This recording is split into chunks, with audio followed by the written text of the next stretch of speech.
네, 여러분의 금리 얘기를 오늘 조금 하도록 하겠습니다. 어제 이제 한국은행이 10월 11일이죠. 11일 날 한국은행이 이제 금통위원회를 열어서 목요일입니다. 목요일날 금통위원회를 열어서 금리를 0.25%포인트 내려서 얼마로 갔나요? 2.75%로 갔습니다. 금리를 내려서 2.75로 갔는데, 물론 경기가 이제 최근 급격하게 꺾이고 있기 때문에, 그래서 원래 한국은행이 지금 계속해서 올해 경제 전망을 낮추고 있습니다. 원래 작년만 하더라도 올해 3.7% 정도 성장할 것이다 이렇게 봤는데, 이제 4월 달에 3.5로 낮추었고 7월 달에 3.0으로 낮추었고 10월 달에는 이번에 2.4 정도밖에 안 되겠다. 2.4%의 저성장이므로 당연히 금리 인하를 통해서 대응하겠다 이렇게. 수출과 내수가 동반부진하다 이런 얘기를 했고, 수출을 또 좀 지원하기 위해서 소위 QE3 양적 완화 이후에 이제 미국 달러 가치가 떨어지고 원화, 엔화, 위안화 가치가 일제히 올라가니까 일본 같은 데도 말하자면 QE3 비슷한 아주 유사한 이제 일본 엔화 공급을 늘림으로써 엔화 가치를 떨어뜨리는 이제 대응을 했죠. 소위 이제 말하자면 전부 이제 일종의 치킨 게임을 하고 있는 겁니다. 미국이 달러 가치 떨어뜨리면 일본은 다시 일본 가치 떨어뜨리고, 엔화 가치 떨어뜨리고, 중국도 가치 떨어뜨리고, 우리도 또 금리 인하해서 또 소위 원화 가치를 떨어뜨리는. 그래서 당장 저성장 이런 것보다 이제 수출, 원화 가치를 떨어뜨리기 위해서 0.25%포인트 인하를 했다. 이렇게 이제 볼 수 있겠죠. 그 명분이 이제 올해 성장률이 2.4% 정도밖에 예상이 안 된다. 이렇게 얘기했습니다. 물론 이제 한국은행이 아마 굉장히 말하자면 여러 가지 고민을 했을 겁니다. 과연 이 금리를 내리는 것이 좋으냐, 아니면 금리를 적정선에서 유지하는 것이 좋으냐, 이런 것인데, 원래, 2009년 이제 국제금융위기가 오고 나서 우리가 금리를 쭉 내려서 2%포인트까지, 2.0%까지 떨어졌죠. 그래서 떨어졌다가 이제 2010년, 11년 이렇게 걸쳐서, 0.25, 0.25, 0.25, 0.25, 4번, 5번을 올렸습니다. 올려서 2.0에 있던 거를 이제 3.25까지 끌어올렸다가, 지난번에 3.0으로 끌어내리고, 이번에 다시 이제 2.75로 끌어내렸습니다. 가계부채를 막기 위한, 가계부채에 대한 여러 가지 서민들의 고뇌 또는 고통, 서민들을 고단하게 느낀다. 그래서 가계부채에 대한 어떤 부담을 경감시켜주는 효과도 있다. 이제 노렸다. 이렇게 되어 있죠. 그럴까요? 글쎄, 미국이 이제 금리가 지금 0.25%, 일본이 0.1%, EU가 0.75% 기준 타겟 금리입니다.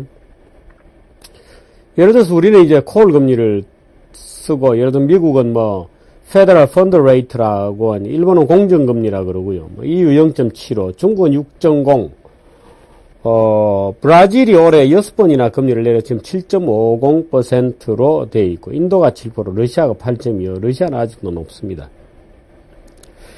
과연 이 금리 인하가 경제를 안정시키고 경기를 부양하는데, 경기를 방하는데 기능을 할 거냐 하는 게 문제인데요. 사실 지금 우리 경기가 악화되고 있는 것이 자금이 없어서 그런 것은 아니죠. 지금 시중금리가 낮아서 금융회사들이 저렇게, 또 건설회사는 거의 지금 건설업이라는 업종 전부가 완전히 구조조정에 들어갔다 할 정도로 어렵고, 또 장사가 잘 안 되니까 예를 들어서 포스코 같은 전통적인 초우량 기업들까지 요즘은 자금 운영하는데 적잖이 어려움을 겪고 있다 그렇게 돼 있고, 웅진이 이제 부도가 나서 이제 법정 관리 들어가 있고요.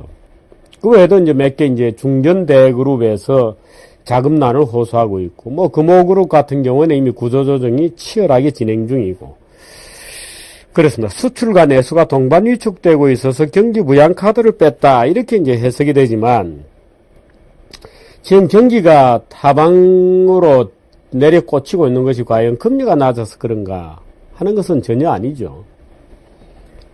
말하자면 국제적으로 이제 일단 환경이 좋지 않다. 국제 경기 전체가 꺾이고 있기 때문에 우리 수출 경기가 꺾이고, 수출 경기가 꺾이면서 전체 경기가 꺾인다 이런 건데, 내수시장에 적용되는 0.25%포인트의 금리 인하 가지고 예를 들어 경기를 부추길 수 있다는 효과는 아마 기대하기 어려울 겁니다.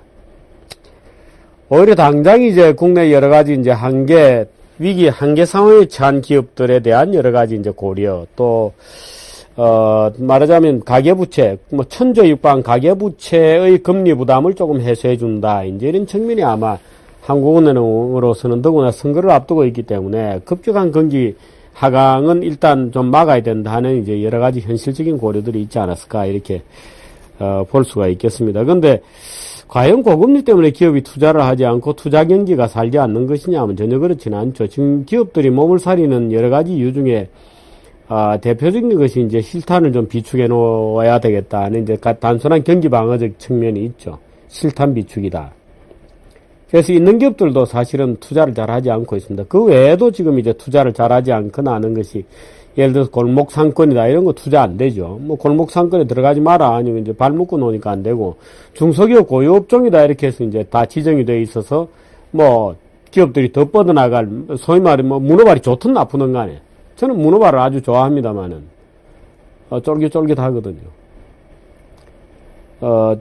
큰 나쁜 간에 어떻든 이제 문어발이 못 나오게 다 잘라버려서 일단 뭐 위축되어 있는 상태죠. 거기다 경제민주화 뭐 어쩌고저쩌고 하면서 재벌들이 이제 극도로 위축되어 있는 상태여서 해외로 나가는 그 외에는 국내는 투자는 하지 않습니다. 더군다나 뭐 정치 시즌을 맞아서 뭐 쌍용자동차 같은 거 가지고도 저렇게 난리를 피니까 기업들이 전혀 구조조정으로 제대로 대응하기가 어려운 그런 여건이 되어 있죠. 그래서 금리를 원래 내리는 것은 뭐 통화조작 메커니즘이라는 게 타겟금리가 있습니다. 예를 들어서 금융기관들 간에 대차 관계를 조절하거든요. 예를 들어서 예금이 쫙 빠져나갔을 수도 있고, 어떤 은행 쪽으로 예금이 쭉 들어왔을 수도 있고, 그렇게 되면 이제 지급 준비율을 따져서 남는 돈, 모자라는 돈이 이제 은행들 간에 생기게 됩니다. 그러면 하는 전산망을 타고 은행들이 그 은행 대차 관계를 쭉 정리를 하게 되죠. 말하자면 돈이 좀 남는 은행에서 돈이 모자라는 은행으로 콜머니를 주게 되죠. 그렇게 해서 이제 은행들이 이제 시제를 쭉 맞추는데, 말하자면 대차제도표를 항상 올 스퀘어 상태로 쭉 맞추고 장부를 오늘 마감하고 내일 다시 영업을 열고 이제 이렇게 하죠. 어떤 은행에서 돈이 쭉 빠져나갔을 수도 있고 대출이, 어떤 은행에서는 돈이 쭉 들어왔을 수도 있죠. 캐시 베이스로 움직이겠습니다만은. 이제 그렇게 되면 과이 남거나 또는 돈이 부족한 은행들이 생겨서 그 시장을 조절해 주는 게 이제 콜 시장이고, 말하자면 거기에 이제 중앙은행이 일부 개입을 하면서 말하자면 콜 금리가 이제 조정되는 여러 가지 이제 타겟 존을 정하게 되죠. 말하자면 금융기관들끼리 은행의 과부족을 조절하는 코스트를 조절함으로써 말하자면 금융기관의 어떤 대출이나 예금에 대한 태도를 바꾸는 겁니다. 그래서 그 시장에 개입해서 이제 자금 과부족을 조절하는 코스트를 이제 말하자면 한국은행이 결정해주게 됩니다. 한국은행이 직접 뭐 은행 대출금리를 결정해주고 이건 아니죠. 그럼 자금 과부족을 해결하는 코스트를 한국은행이 개입해서 결정해줌으로써 은행들의 일반적인 대출이나 예금금리에 대해서 영향을 주는 이제 그런 경로를 밟아가죠.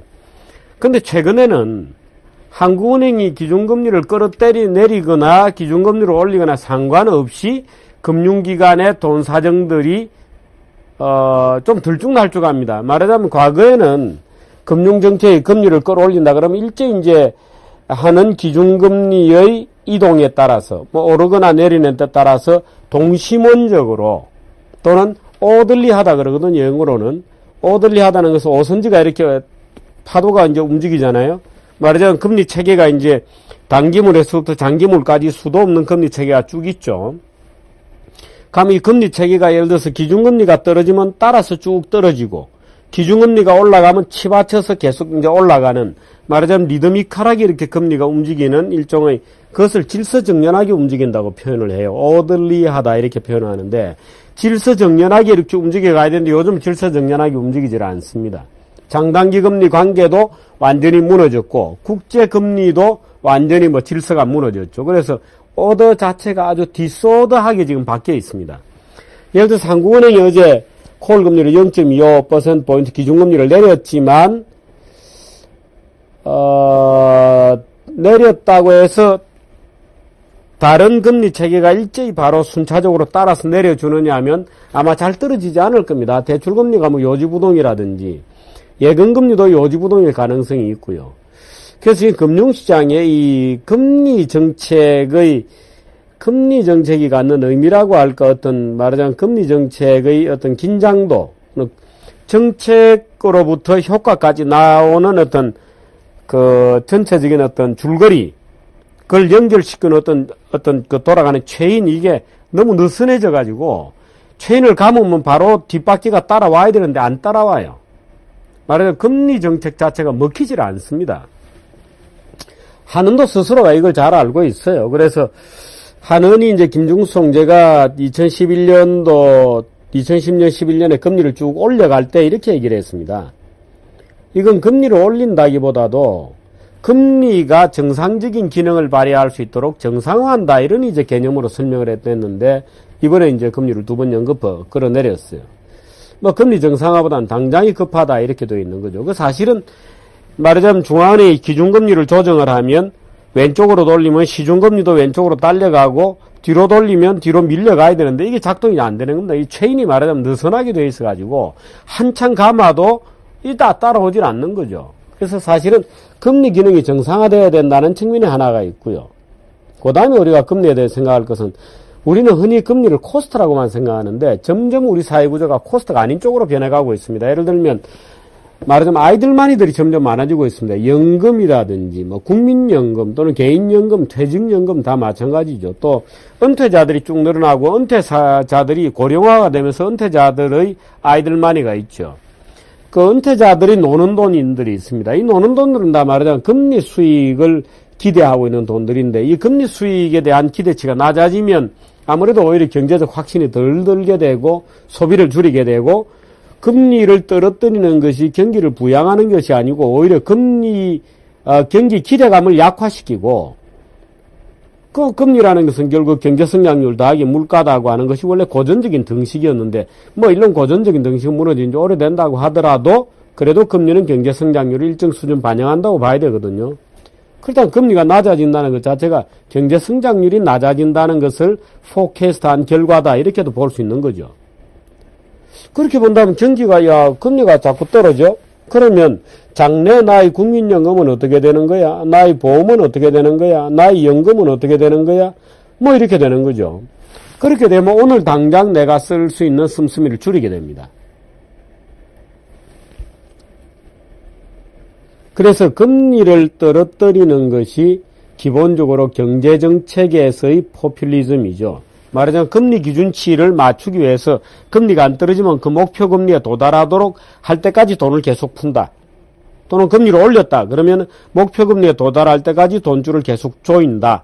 계속 시중에 말하자면 중앙은행이 채권을 팔고 돈을 땡긴다. 말하자면 이제 이렇게 하면서 금리를 조절해 가는 건데, 이 조절 기능이 아까 얘기하는 것처럼 지금 체인이 느슨해져서 잘 먹히지도 않고 있거니와 금리를 떨어뜨리는 것 자체가 오히려 말하자면 장기에 걸친 경제 성장 전망치에 대한 실망감을 높인 끝에 현재 소비를 더 떨어뜨릴 수도 있죠.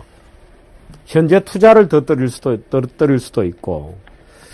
그래서 이게 지금 이 금리 환경이라는 게 고전적으로 20세기 소위 쭉 성장해 가던 그런 경제에서의 어떤 금리 정책이라는가 하고, 고령화되고 또는 장기 저성장이 구조화되고 있고, 이런 사회 구조 속에서 이런 인구 동학적 데모그래픽한 어떤 구조 속에서 금리 정책이라는 거하고는 뭔가 이 돌아가는 방식이 달라지는 것 아니냐. 그래서 한국은행이 금리를 0.25%포인트 지난번에 이어서 2번 연속 떨어뜨렸는데도 불구하고 오히려 우리가 경기에 대해서 느끼는 것은 오히려 더 부정적으로 지금 바뀌고 있다 하는 점이 사실은 이제 이 금리 정책에 있어서 제일 큰 딜레마입니다, 지금. 그래서 금리 정책 자체가 사실은 뭐 백방이 무효다 하는 정도로 뭐 온갖 처방을 해도 효과가 없다 할 정도로 너무 이게 만성적으로 이제는 이게 마약을 하도 많이 맞다 보니까 이제 웬만한 처방 가지고는 안 되게 돼 있는 거죠. 그 진통제라는 게 조금 줘서 안 되면 계속해서 단위량을 높여가야 되는데 어느 순간에 이르면 이렇게 됩니다.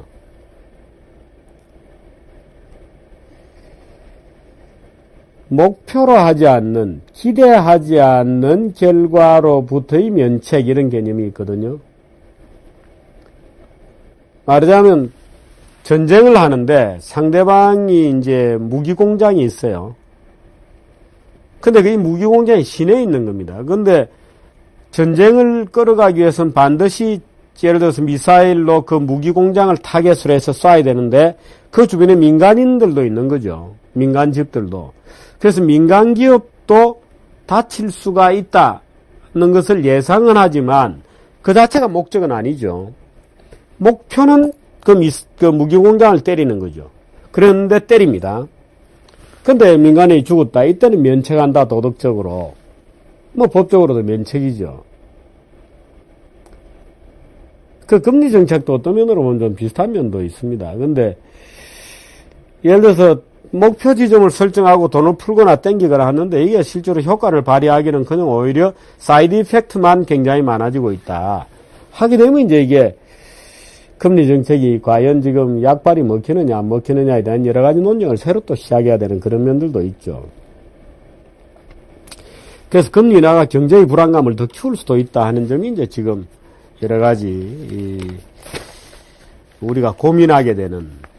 근데 그제 우리 영광훈 교수하고 라자한 얘기를 좀 했지 않습니까? 거기에도 이제 그런 얘기를 아마 여러분들이 많이 들었겠습니다만은 소위 이 양극화 문제를 미국에서는 금융에 대한 기회를 확대하는 그런 방법으로 말하자면 서민들을 달래려고 하다가 완전히 오히려 털어먹게 된 거다. 그 예기치 않은 목표를 때린 거다. 이제 이렇게 얘기가 있는데요. 지금 우리도 어느 정도 비슷합니다. 이명박 정부 들어서 이 소위 서민금융 이런 걸 계속 늘려왔잖아요. 근데 물론 당장 서민들이 돈이 없다. 야, 우리도 금융을 이용할 기회를 다하고 주지만 지금 연체율이 가파르게 올라가고 있거든요. 말하자면 서민들을 지원한다는 것이 서민들을 전부 말하자면 신용불량자로 만드는 것과 똑같은 결론을 지금 초래하고 있습니다. 그래서 결국 그런 것들이 이제 말하자면 국가 부채, 말하자면 국가 재정 위기 또는 국가 금융 위기로 연결되는 어떤 연결고리들이 될 수 있죠. 그래서 이 서민 대책이라는 거하고 금융 대책이 잘못 맞물리게 되면 이게 이제 폭발하게 된다는 것인데, 지금도 어제 금리를 내리면서 이제 일부에서 그런 얘기가 있었거든요. 가계부채에 대한 여러 가지 걱정 때문에 금리를 내리지 않을 수 없었을 것이다. 뭐 이런 얘기를 합니다만 사실은 그게 이제 불난집에 기름을 끼얹는 불난집 부채질하는 거하고 비슷한 어떤 그 발화점을 만들어낼 수도 있죠. 오히려 조금씩 금리를 올라가면서 말하자면 그 금융을 스퀴즈를 해놓는 것이 오히려 가스를 빼는 건데요. 오히려 가스를 계속 압력을 높여놓는 방법이다. 이제 이런 거기 때문에 말하자면 거품은 거품으로 막고 있다. 뭐 이런 거죠. 그래서 거품이 영원하라는 식인데 거품이 영원할 수가 없기 때문에 언젠가는 버스트한다 하는 겁니다. 그래 지금 천조 뭐 이런 얘기를 하고 있습니다만 이 금리 인하 정책이라는 것이 소위 노령화 시대 또는 이 금리 생활자들도 지금 엄청나게 쌓이고 있는데 또는 연금 소득자 뭐 이런 거죠. 은퇴자들. 이 금리 인하가 꼭 좋은 그 긍정적 기능을 갖고 있는 것은 아니다 하는 점도 우리가 공부 삼아 얘기해 놓을 만한 그런 주제인 것 같습니다.